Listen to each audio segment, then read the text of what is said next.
When the universe calls, will you answer? I doubt you're going to get a caller ID. What did you do in the past? Was there a time when maybe something magical was there in your life? What did you do?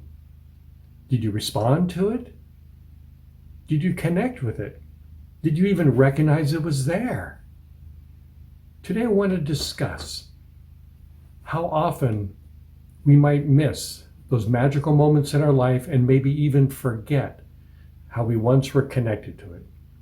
Hi, I'm David Greenwood of Your Life in the Now, where we help you to move forward, understanding practical spirituality and how it can help you to not only enjoy your life, but to break through into an even more amazing life, an amazing you that you were meant to be. So the universe calls, what did you do? Let's take a few moments and let's talk about your early life. Let's take this exploration with me, this little journey, and let's talk about some of the magic that you may have encountered in your life. Let's focus on your early life. If you have children or you've done any studies, we talk about how children are these magical beings. They're open, they're absorbing everything, and they seem to be connected on a way that we as adults have somehow lost. Their imaginary friends, their imagination, their creativity is amazing. Their wisdom is there, and they see things entirely differently than we do. Even respond to life. I've seen so many programs with poor children with cancer, and they're just amazing beings. What happened to you when you were growing up? Did you have opportunities to explore something magical? I'm hoping in your early life, when we're in what's called the inner child phase, made popular by John Bradshaw quite a while ago, the inner child is that part of you, that young, vulnerable, creative, open part of you, your young child that has just come into the world and is starting to be self-aware that life can be just amazing.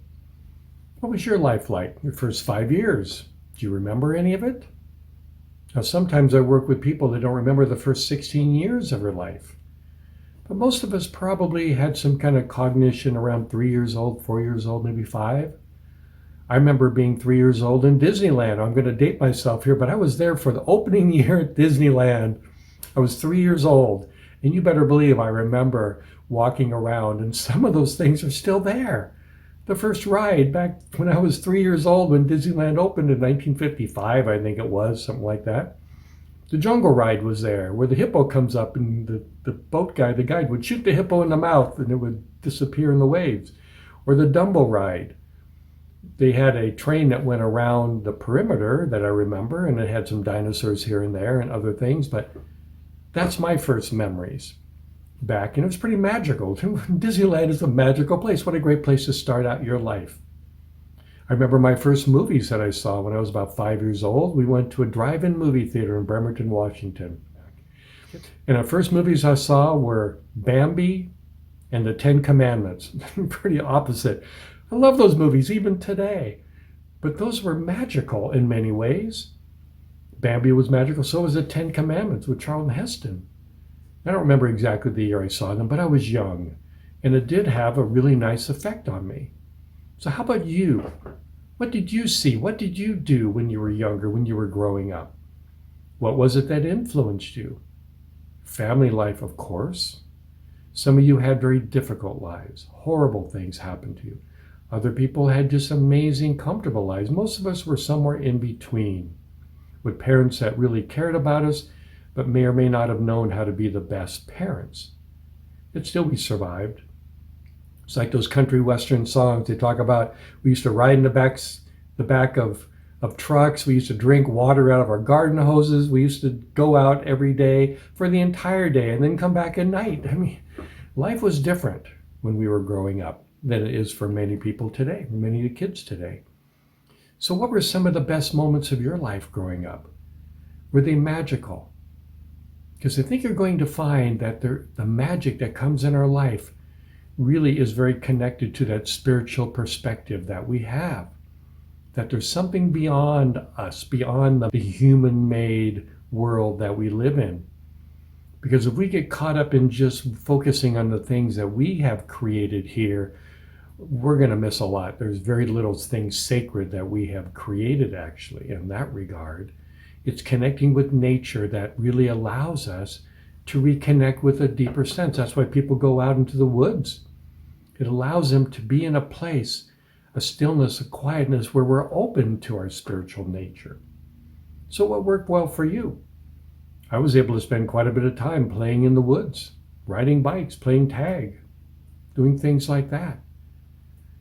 It really did help to create, for the first 10 years of my life, a fairly magical upbringing. I was very fortunate in that regard.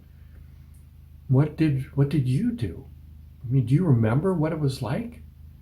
Sometimes I wish we could go back and just jump in for about 5 minutes into different ages and get a sense of what life was like, what we were thinking, what we were feeling.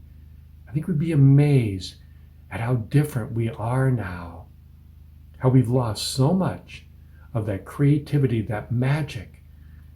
And that's one of the reasons I want to help you recapture that, because that is the essence of that spiritual nature as well.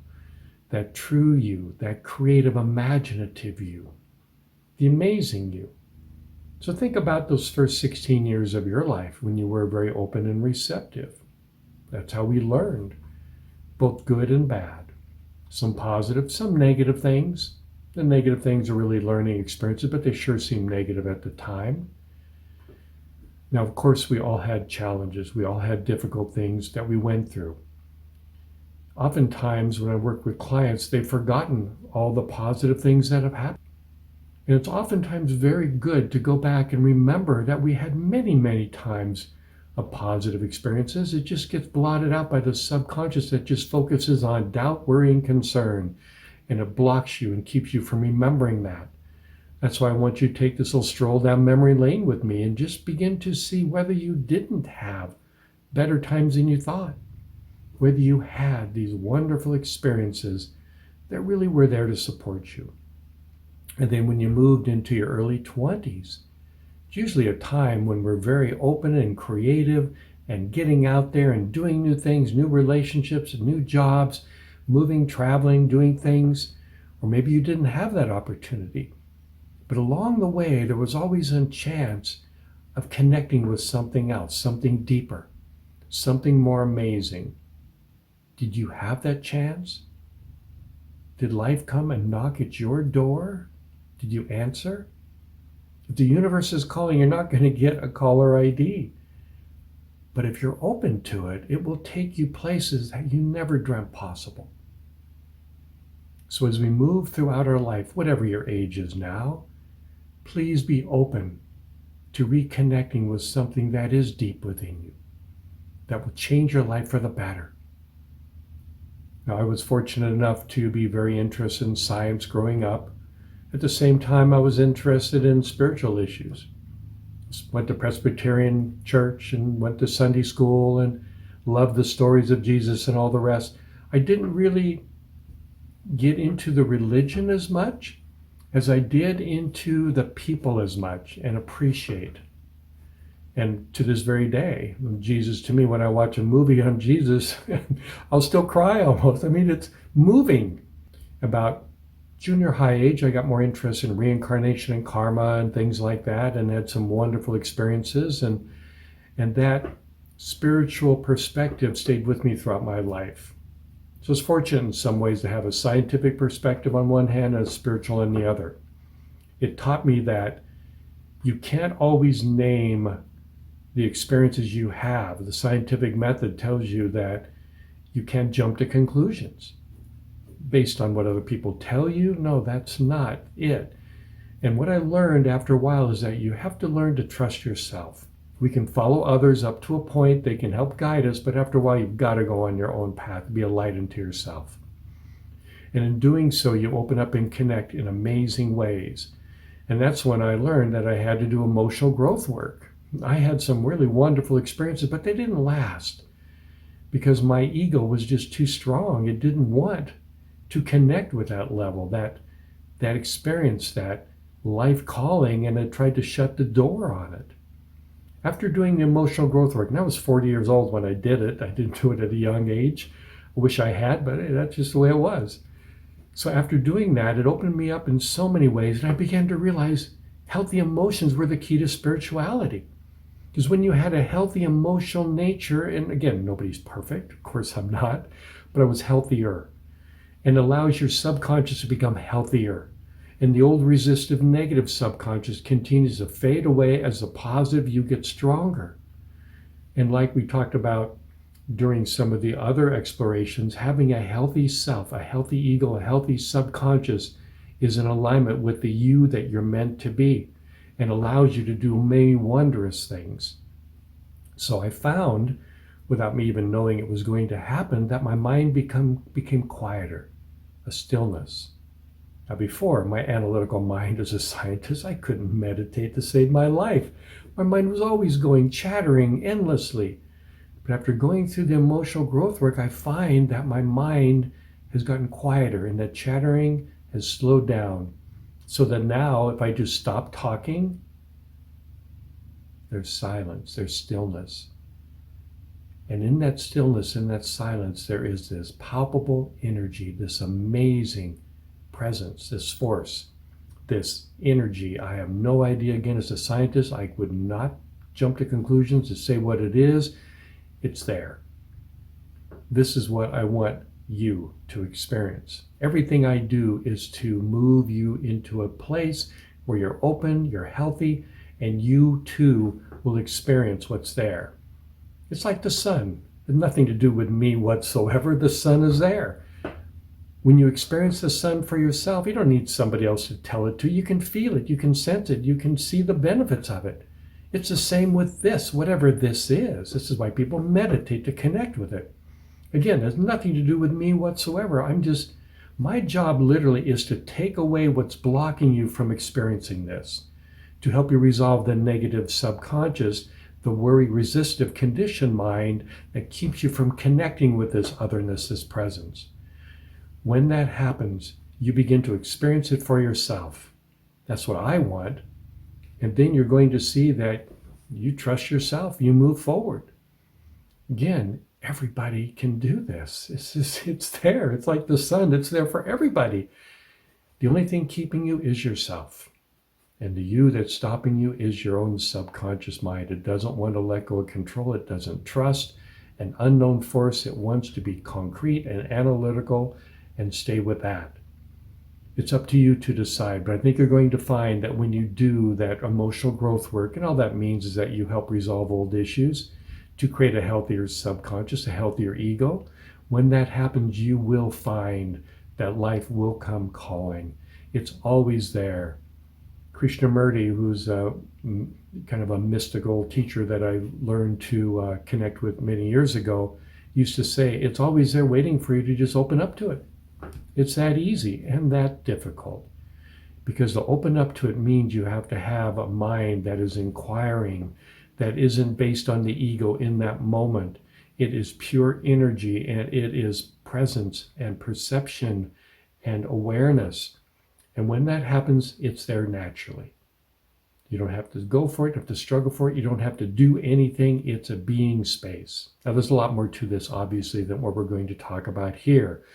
But to be able to experience that once will change your life forever. It lit a flame within me when I was 19 years old that kept me going through the rest of my life.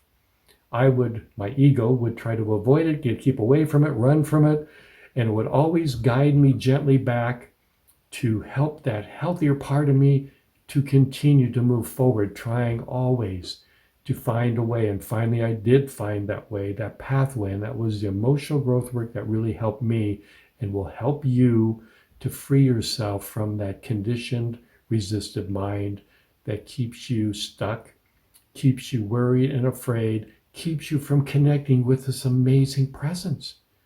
I mean, I wish I could find better words to describe it. Every time you connect with it, and those words don't really capture what you do, but it's just there. It's different. It's real. It's like you're entering into a space that is the reality, is the truth, whatever. And then we come back to this, made of man and womankind. It's just not it. This is just a shadow of the reality that is there. Someone once said, It's like you spend time hovering in a corner, worshiping this little candle when the sun is behind you. It's there all the time. Yet so few of us know how to get there. I didn't know how to get there until I was able to be fortunate enough to be led to the work because I really wanted it. And because I had that experience, that flame was lit within me, that helped guided me to that. I didn't know that emotions were the key to spirituality. Being a typical guy, I'd always say, emotions, they're irrational. Mom had emotions, she was irrational. Dad, in control, analytical, I'll choose dad. And I did. Big boys don't cry, guts up, don't show your feelings. We're taught that as men. We're not taught emotions. Even though we might be sensitive, we're meant to subvert them and hide them. Well, I had to recapture mine, to bring mine out, to reclaim them in order to heal them. And it was worth it because, it's just words. It's unbelievable the difference.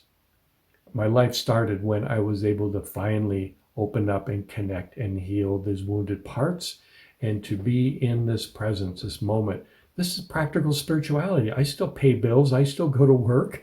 I still help people. I still do sports, do things I love to do, connect with people, have great relationships. This is life. This is having a healthy ego. At the same time, this energy, this presence is there all the time, blending with you. Sometimes you're just immersed in it. Other times you're active and it's just in the background. You're going to be unique. You're going to do it the way you're going to do it. Do it whatever you want, but just do it. Just connect with it. I think you're seeing the gist of this video is please take the time to try to just connect and feel that stillness of your mind. It comes when you're healthier, when your mind slows down. Now, my mind was not that healthy when I first experienced it, so I know you can do that too. But your mind has to be still, has to be quiet enough for you to begin to experience it. Meditation is a good start. That's why people meditate, to connect with this. And then keep moving forward. Please consider doing the emotional growth work. It really does work. There's many people that offer it. I offer it. Other people do as well. You can always find it on my website, yourlifeinthenow.com, or Greenwood Hypnotherapy, where we do the work.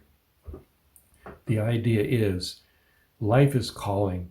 It's always there waiting for you to wake up to it. Check it. Realize that probably in your past you've already heard its call or felt its touch or listened to it. Please consider, once again, putting it high in your list of priorities, along with all the other things you do, the reestablishing that connection with what is real, and you will find it will be there for you always as you continue to move forward through the rest of your life. This is David Greenwood. I look forward to talking with you next time.